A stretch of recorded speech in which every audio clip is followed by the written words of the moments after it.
Hello there, everyone.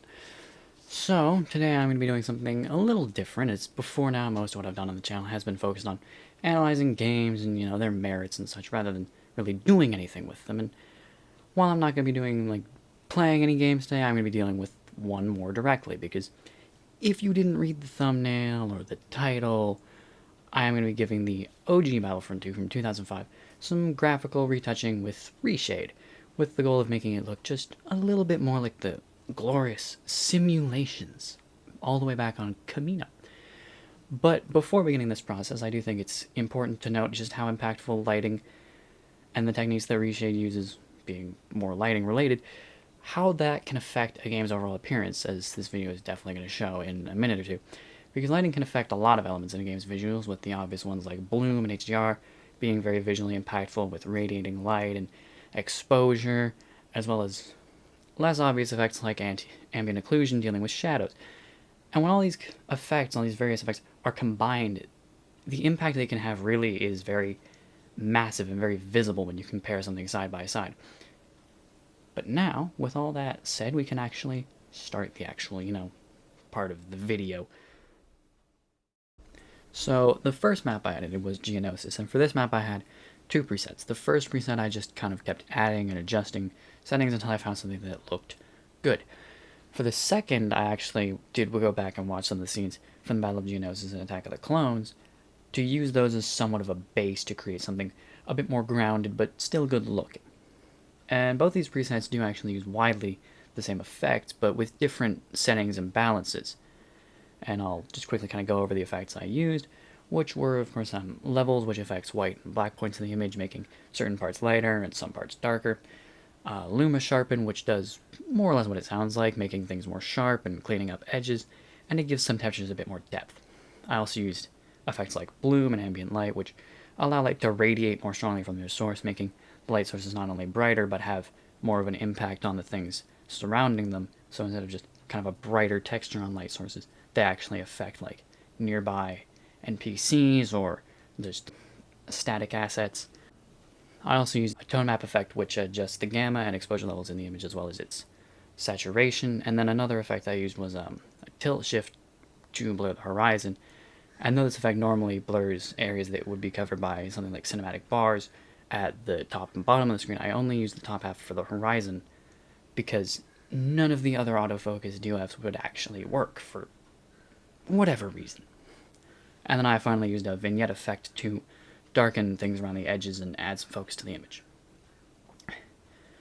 Now, the second preset did use mostly effects as the other one, like I said before, but I took out a tool called Perfect Perspective, which applies a little bit of a fisheye effect to the image, making the center a bit bigger and more focused.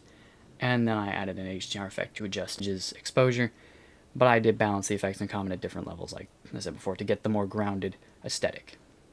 Now, I did end up somewhat preferring the second preset as it was a bit more playable, and even though that wasn't the focus, it was nice to be able to see more of the actual game. And which was what I found made me like the first preset a little less, as it ended up just having a bit too much visual clutter, especially with all of the light radiating out from the sky and different lamps and other light sources. Though I'm going to leave both presets up for a minute or so, just to let you see which one you prefer.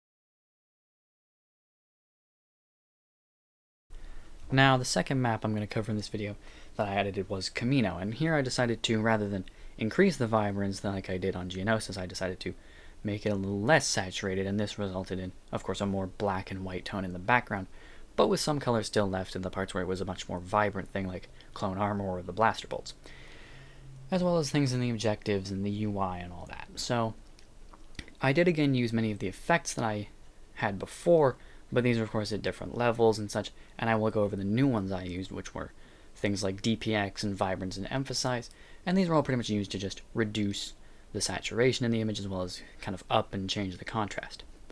But of course all the saturation changes were obviously negative to create the black and white sort of visuals, which were especially prominent in the background. And in this preset I did actually aim less to sort of emulate the map's movie counterpart as a basis, and more to just give it the visuals that reflected how I kind of interpreted it being portrayed in the media it featured in, with Kamino often being portrayed as something like kind of cold and dark, hence, my visual style choices. And that is going to do it for today's video. If you enjoyed the video and you want to see more content like it, do like and subscribe and all that stuff. Thanks for watching, and I'll see you in another video.